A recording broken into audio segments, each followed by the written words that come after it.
Everyone. सो कैसे हैं बेटा आप सभी लोग। So this is Shikha, welcome to my YouTube channel. So बेटा आज ये कुछ क्वेश्चंस हैं जो आपके PYQs में आए हुए हैं। खास तौर पे अगर मैं कहूँ तो ये सभी के सभी क्वेश्चन मैंने आपके PYQs से ही उठाए हैं, जहां पर मोस्ट ऑफ द स्टूडेंट्स को बहुत ज्यादा प्रॉब्लम आती है समझने में, याद करने में, रटने में। ये सारी चीजें बहुत ज्यादा प्रॉब्लम क्रिएट करते हैं क्योंकि लर्निंग पोर्शन बहुत ज्यादा हो जाता है। चलिए इसको कम करने की कोशिश करते हैं। और ये शॉर्ट वीडियोस आई होप तुम्हें बहुत ज्यादा अच्छी लग रही होंगी। तो बेटा कोऑपरेट करना, चैनल को सब्सक्राइब जरूर कर देना, वीडियो को लाइक शेयर जरूर कर देना। चलिए स्टार्ट करते हैं। सबसे पहले यहाँ पर है बेरिलियम कार्बाइड। अब जब आप बेरिलियम कार्बाइड को हाइड्रोलाइज करोगे तो बहुत छोटी सी चीज है लेकिन आपको याद रखनी चाहिए कि यहाँ पर जितने भी कार्बाइड्स हैं ये सभी के सभी हमें हाइड्रोकार्बन देते हैं। ठीक है, अब ये हमें क्या देगा, यहाँ एक ही कार्बन है तो ये हमें देता है मीथेन। ये हमें क्या देगा, मीथेन, और बनेगा बेरिलियम हाइड्रो ऑक्साइड। तो ये आपको पता होना चाहिए कि ये हमें मीथेन गैस दे रहा है। क्वेश्चन आया हुआ था आपके एग्जाम में, beryllium carbide on hydrolysis gives which gas. तो मीथेन गैस आपको ये प्रोवाइड करता है। अब इसके अलावा मैं आपको बता रही हूँ Al4C3 ये भी हमें मीथेन देता है। ठीक है, प्लस में La4C3 ये भी हमें मीथेन देता है। ये तीनों के तीनों कार्बाइड्स हमें मीथेन गैस देते हैं ऑन हाइड्रोलिसिस रिएक्शन। ठीक है जी, पहली चीज। उसके बाद देखो मैग्नीशियम। अब यहाँ पर कितना है बेटा, C3। सिर्फ याद करने का तरीका देखो, एक कार्बन है तो मीथेन दे रहा है, तीन कार्बन है तो क्या देगा, प्रोपाइन, और दो कार्बन है तो क्या देगा, एसिटाइलिन। ठीक है, तो याद करने का तरीका है, इसी तरीके से आपको समझना है। और अगर आप कहें तो देखो इन दोनों के बीच में डायगोनल रिलेशनशिप होता है ना, पता होगा बेरिलियम और एल्यूमिनियम के बीच में। तो याद रखिएगा बेटा ये दोनों के दोनों मीथेन देंगे। सिर्फ याद करने का तरीका है, समझिएगा, ताकि आपको कम से कम लर्निंग और याद करने का एक मेथड मिल सके। अब यहाँ पर अपने को क्या मिलेगा, मैग्नीशियम हाइड्रो ऑक्साइड, और हमें मिल जाएगा यहाँ पर C3, यानी कि मुझे मिलेगा प्रोपाइन, यानी CH3 C triple bond CH, जो कि मिलेगा प्रोपाइन।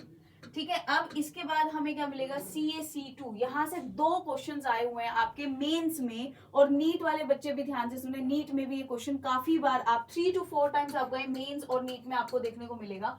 पहला क्वेश्चन यहाँ से होगा ऑन हाइड्रोलिसिस। तो ऑन हाइड्रोलिसिस तो हमारे पास कैल्शियम हाइड्रोक्साइड बनेगा, प्लस में दो कार्बन है तो एसिटाइलिन मिल जाएगा, यानी CH ट्रिपल बॉन्ड CH, यहां से मुझे मिलेगा एसिटाइलिन। अब दूसरा क्वेश्चन यहाँ से क्या बनता है वो देखिए। जो दूसरा क्वेश्चन यहाँ से आया है कि कैल्शियम कार्बाइड में कितने सिग्मा और कितने पाई बॉन्ड्स होते हैं, तो इसको जब आप ब्रेक करेगा तो Ca2 पॉजिटिव और C2 मतलब C2 2 नेगेटिव, ये बना। अब यहाँ पर देखिए इसको हम कैसे लिखेंगे, C ट्रिपल बॉन्ड C, और यहाँ हो जाएगा इस तरीके से 2 नेगेटिव।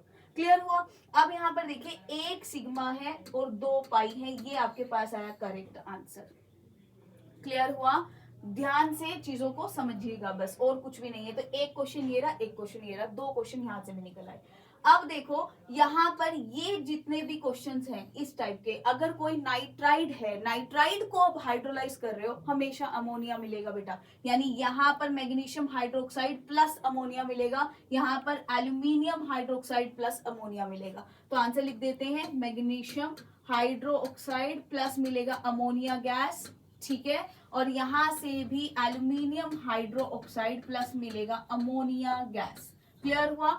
अब देखो ये क्या है, P2, यानी कि अब यहाँ पर देखो फॉस्फोरस है, यहाँ से जो गैस निकलेगी दैट इज कॉल्ड PH3। जो PH3 यहाँ पर मिलेगा, यहाँ क्या मिला था अमोनिया, यहाँ क्या मिलेगा PH3, तो यहाँ मिल जाएगा कैल्शियम हाइड्रोक्साइड। बहुत इजी है, अगर क्लियर करेंगे, अलग अलग जगह पे चीजें देखोगे तो कंफ्यूज हो जाएगा। मैंने बस एक साथ डाटा आपको दे दिया है, इतना ही फर्क है। उसके बाद आओ यहाँ पर देखो हाइड्राइड है, लिथियम हाइड्राइड, और उसको हाइड्रोलाइज किया, H2 गैस निकलेगा बेटा। तो यहाँ पर हो जाएगा lithium hydroxide plus H2 gas release होगी।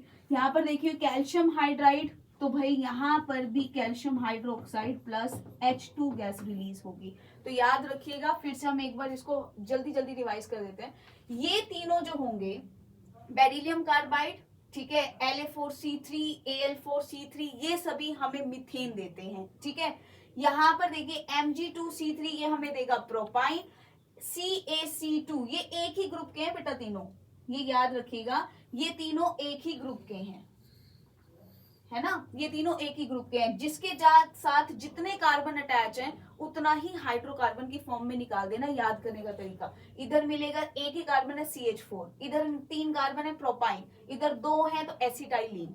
ठीक है, इसको आप एक्स्ट्रा में याद रखिएगा। दोनों के बीच में डायगोनल रिलेशनशिप है, तो ये मीथेन दे रहा है तो ये भी मीथेन दे रहा है, ऐसा याद करिएगा। ठीक है, दोनों नाइट्राइड हैं तो यहाँ पर अमोनिया मिलेगा, P है यहाँ फॉस्फोरस तो PH3 मिलेगा, हाइड्राइड्स है तो H2 रिलीज करेगा। That's it. आई होप तुम्हें पसंद आई हो और ये सारा डेटा आप एक जगह इकट्ठा कर रहे हो। नोट्स बहुत जल्द आपको मिल जाएंगे।